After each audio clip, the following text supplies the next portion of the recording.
கண்களை தேடுதே. அந்த புகழங்கள் போற்றும் அருமை நதிகள் தோற்றும் கண்டு மகிழ்ந்திடவே இரண்டு கண்களை தேடுதே. இரண்டு கண்களை தேடுதே.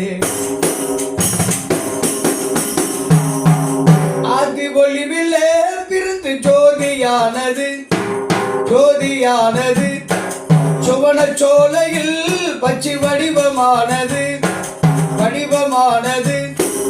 உயிர் போகும் முன்னே வாழ்வில் ஒரு முறையேனோ இரண்டு விழிகள் பார்த்து எந்த நிலைய மகிழவே. அல்லாஹ் உன்னிடம் கேட்பேன் ஏழை எனது தேட்டான் இன்று நிறைவேறுமா இல்லை நாளை நிறைவேறுமா இந்த வேலை நிறைவேறுமா.